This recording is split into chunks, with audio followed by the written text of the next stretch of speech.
there's a lot of people come up to me and they say, I really want to start a community. Like, do you have any advice? And right away, I'm like, if you know someone else who has your same passion or who has your same interest, partner up with them, collaborate with them. Every now and then you want to be mentored by another woman, right? You put it really well before about one of our events where you said it's nice to be in a space where you can just let your guards down.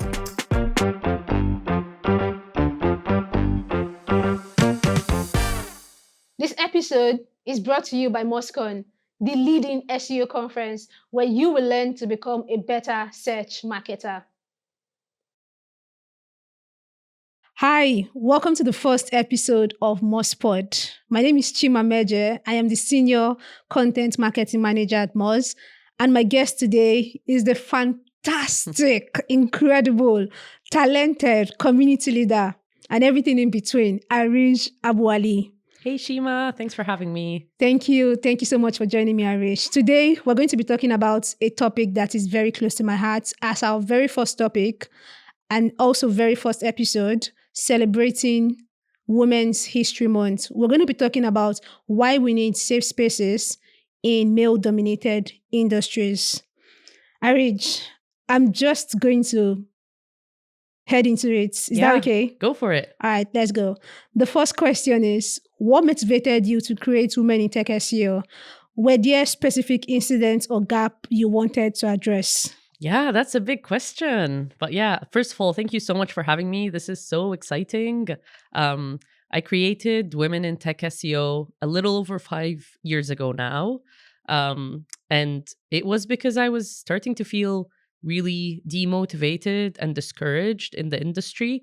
I think I was about 5 years in my SEO career. I was going to a lot of different conferences and I just never felt represented. I was very much within the technical SEO space, but every time I would go attend a conference, the lineup was very, very male dominated, and there wasn't much diversity there. And so it was a little bit of a struggle of, well, you know, where are people who look like me? You know, because if I can't see myself represented, does that mean that am I not the right person to be in that career? And so, yeah, I think it was a random night where I just put out a tweet and I said, Women in Tech SEO rejoice. We now have a space where we can all get together, and I've created a little group for us to gather, and the rest is history. I think that I put that tweet out, and then within 2 or 3 days, I had like a little over 100 women join the group. So yeah. Incredible. Areej, can you share your thoughts on why there are so few women in roles often perceived as difficult or technically demanding? I don't think there's necessarily very few women in roles that are technical, but I think they do not have as much visibility as their male counterparts.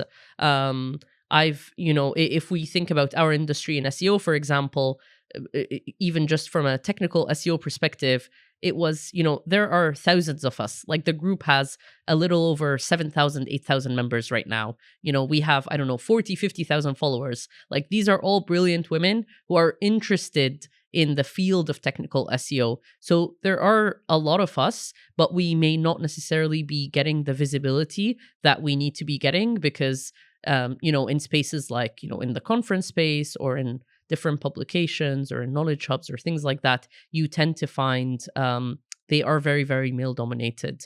I do think there are definitely challenges when it comes to representation. So, for example, it might deter women from joining companies where there is a heavy male leadership. So they don't feel represented. So they might not want to get within that. There might also be a lot of gatekeeping that happens in general when it comes to, different technical industries. But I think just to kind of go back and answer your question, I don't feel that the problem is necessarily that there aren't many women in these roles. I just believe that there isn't enough visibility for them within these roles. So does that make my next question mute? Because my next question was, what are the main barriers to entry for women in tech and SEO specifically?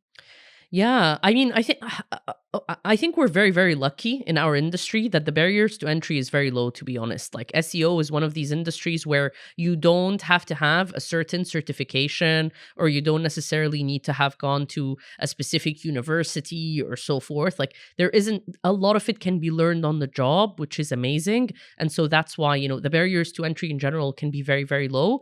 But I think what tends to happen is, if that gatekeeping is happening from the front, or leadership team looks like a certain way, or you have a C-suite that's comprised mainly of men, it might make it might deter a lot of women from feeling like this is accessible for them.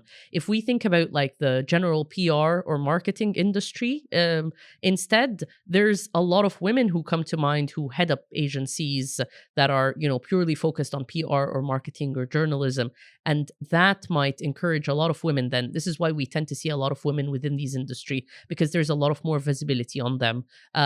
But in terms of SEO, I think we're actually like probably one of the biggest advantage to it is that the barrier to entry is very, very low. It's very easy to become an SEO because it's fairly new in a way, like a little bit over a decade, not more than that, and you can easily learn a lot of it on the job. Okay. All right. Let's break for one question. Yeah. Hot take. Uh-oh. What is one thing that frustrates you the most about SEO? About SEO as SEO, or about SEO like as the industry? Either one. I think we have this thing about us like as SEOs where we get really, really, really excited about like the new shiny thing, right? Like, and the new shiny thing tends to be different on a month by month basis or a year on year basis. And it becomes like our biggest fixation ever, right? Like all of a sudden it's like, this is the only thing that matters in SEO right now, and you need to drop everything and do this right now. And so that's something that I struggle with a lot, because it's like, whoa, have you just forgotten like all the other really, really, really important things? And then as an industry, I do feel it's getting better, but there is a lot of gatekeeping that tends to happen, and there is a lot of judgment about the kind of questions that people ask. And I remember for the longest time, I always felt very nervous to even ask any SEO questions out loud on like a platform like Twitter, for example, where it's like, oh no, am I going to be judged, for asking this question? Would someone go like, oh, how come you work for this company, but you don't know something as basic as this? Or until this day, you might ask an SEO question and you might get an answer like, this is so outdated, or this is not an actual term, or how could you ask that, or why don't you just Google it, right? Like and I wouldn't necessarily say that this is only a problem in SEO industry. This is probably a problem as well, like in a lot of other technical industries, but that's definitely something that I personally struggle with a lot. Yeah. When I was starting out, you could not ask questions on Twitter. Yep. About things that were considered beginner stuff, because all the quote-unquote marketing bros would always be like, use Google. Yeah. Why are you asking such stupid questions? And that's something I like about women in tech. Yep. You have a rule that says there are no stupid questions. And that makes me feel safe to ask my silly questions and not feel the need to put in front of it stupid question coming in. What is, or can someone help me with? I can just go ahead and ask that question in that safe space. Yeah, I literally go through like every time someone says, oh, I'm really sorry if this is like a silly question, or I always go in and I go like, we have a rule that says there is no such thing as don't ask. Please do not say that. And I have them like edit out their question so that they don't say that. But yeah. And this brings me to my very next question. Why are safe spaces like WTS essentially male-dominated industries? And how do they benefit women, both professionally and personally? I think having a space where you feel represented and where you feel like you've had a similar journey and a similar story to other people with you in that group would make you, number one, very motivated about the work that you're doing, but also it will make you feel safer, like that's a big part of it. And we have a lot of women in the group, for example, who they may be the only SEO or the only technical SEO on their team, and they struggle with that, where they're the only like woman who works within like the technical SEO field. And so they want to connect with other women in the industry to be able to, ask them questions and not feel judged, like exactly what we're saying right now. But then also every now and then you want to be mentored by another woman, right? Because you feel like, other women might understand your perspectives better. And so you want to be able to be in the space where you can ask those questions and get mentored and get help. And it just, I think you put it really well before about one of our events where you said it's nice to be in a space where you can just let your guards down. And I think that, that answers it perfectly there, where every now and then you want to feel that way. You want to feel like you can just be yourself and you can let your guards down, and, you can enjoy being around peers where you feel represented and where you feel like you can relate to one another. All right. Next question. What type of policies should companies implement to attract and retain more female employees in tech?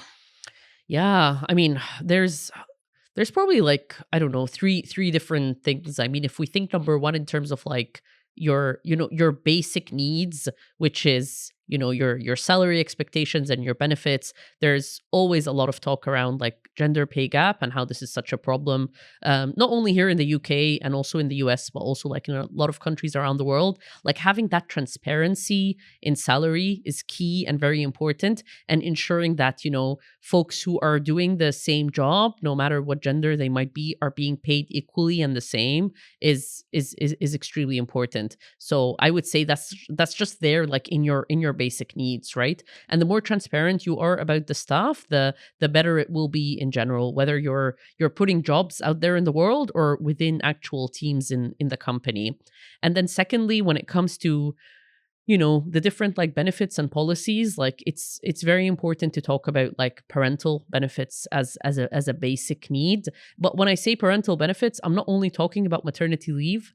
I'm talking about the importance of how both parents should have equal rights, so that it's not just women who end up having to stay home longer and so miss out longer on their career. So there are companies who apply benefits such as men taking, I don't know, 3 to 6 months of maternity leave and then swapping with fathers who then take, an equal amount of time. So actual parental rights that are equal between both parents is extremely important, because it means that number one, it's just basic needs, but also for people to be able to have those equal time both with home and work is really, really important.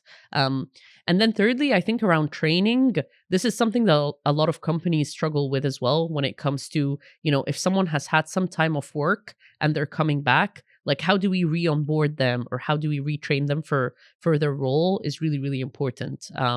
So yeah, that's another thing that comes to mind. But I think generally, like, openness and transparency around salary and benefits are really important, but also ensuring that when it comes to, how can we make everyone feel comfortable in a way where they're trained and they're onboarded and they're up to date. All right, Areej, in your view, what steps should companies take to make the workplace safer for women?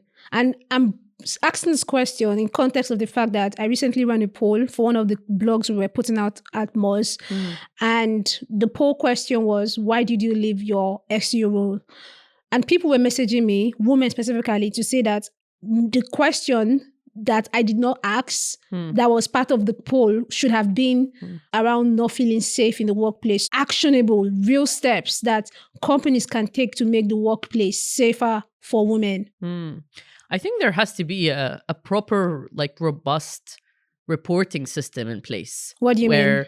You tend to sometimes have a company where there isn't even an HR team. And unfortunately, you see that a lot, especially with a lot of young agencies, for example, and so forth, where it's like, oh, the founder, the CEO who is running it is the person that you're meant to mitigate any problems or issues to, which is, that can be very, very problematic. And that might deter women to even report any problems from happening. Personally, I would say hire more women.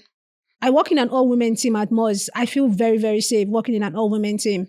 I think it's also about going back to that point of representation again, right? Where, you feel, and it's not just about that. It's also about, like, you see a lot of companies now who can have different ERGs, which are these employee representative groups. And you might have one for women, you might have one for parents, you might have one for LGBTQ plus folks. And so in a way, even though they're different groups of team members, but that representation is there, and there is work that is being done behind the scenes for people who are representing themselves to be able to stand up and say, we need more of this, or we need less of this, or it's, in a way, it goes back to this idea of having safe spaces and safe communities. How do we translate that in the workplace as well? It doesn't always have to be something that's outside where people seek it externally, but there's a lot of ways that we can translate these safe communities inside companies as well, whether it's through having these employee representative groups, for example, but also about how we ensure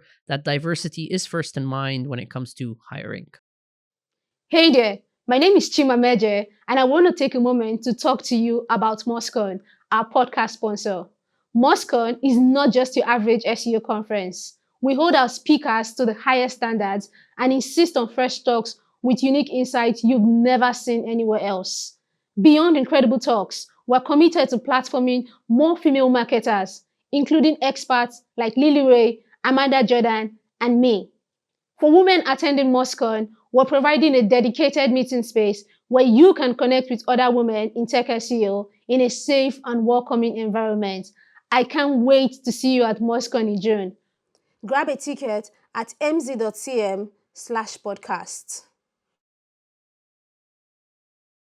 You've been running Women in Tech SEO for 5 years. Mm-hmm. What have been your major mistakes, like the big bloopers, and what did you learn from them? Yeah. Be honest, Areej. Be honest. I've had a lot of mistakes, but I think one of my biggest mistakes was starting it completely on my own and continuing to be very, very stubborn about running it completely on my own. How many years did you do that for? A little over 4. What?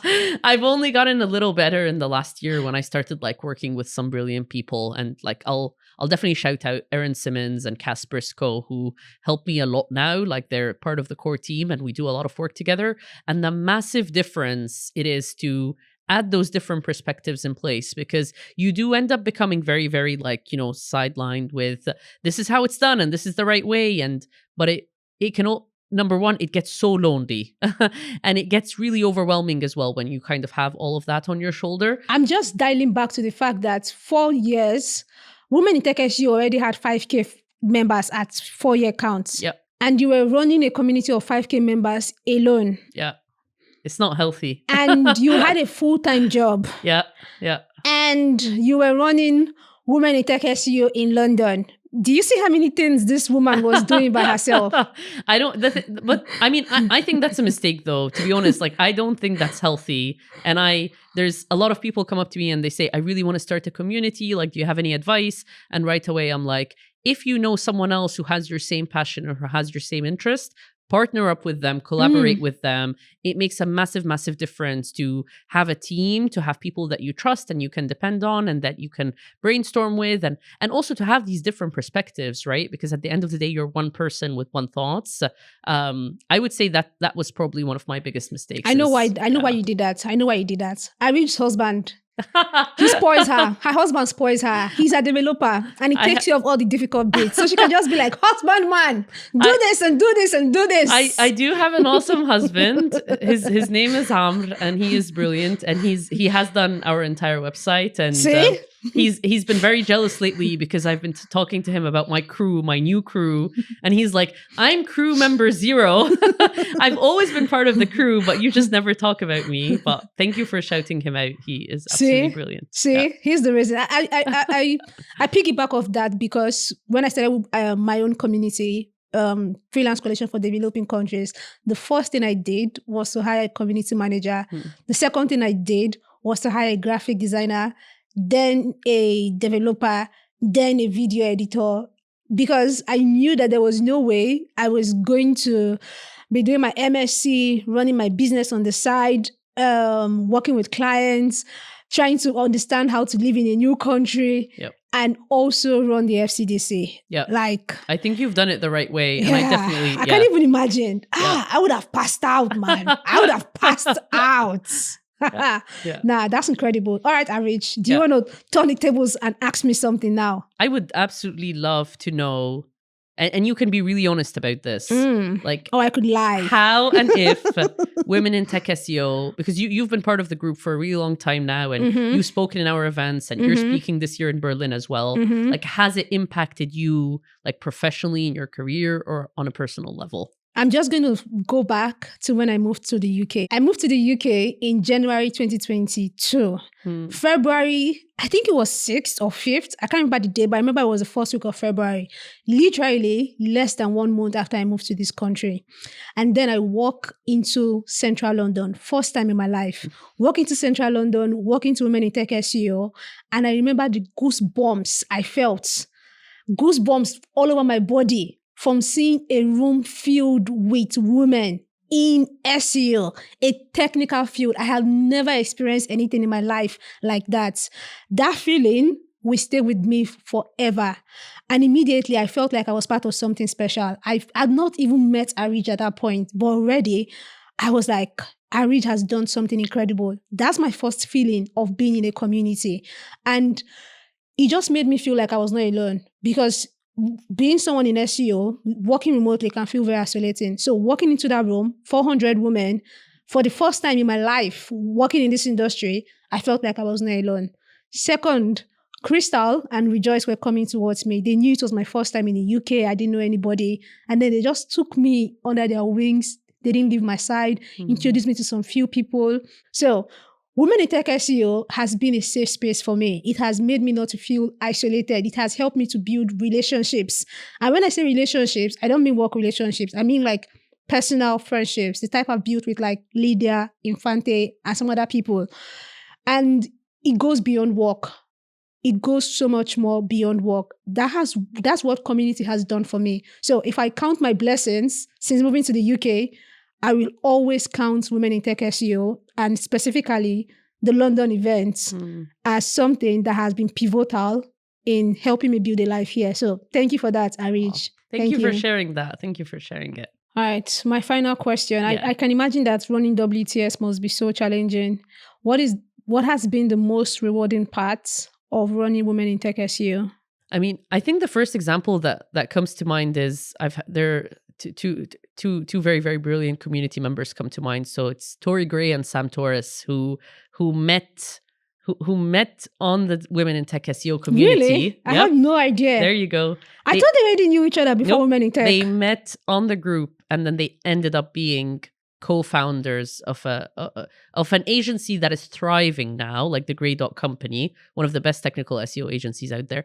And they met on the community. And I think this is just an example of like how powerful it can be to bring brilliant women together in a space where, it's not just about making friendships or making connections, or you might actually end up finding your business partner and having an actual thriving business together.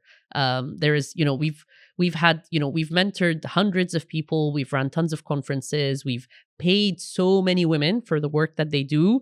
But this example always comes to mind as just something I'm so proud of, like, being able to connect women who end up being business partners together. I just want to add that I met Tori Gray at my first Women in Tech SEO 2 years ago, and we are now extremely close friends. So hi, Tori. Oh, yeah. I love Tori and Sam.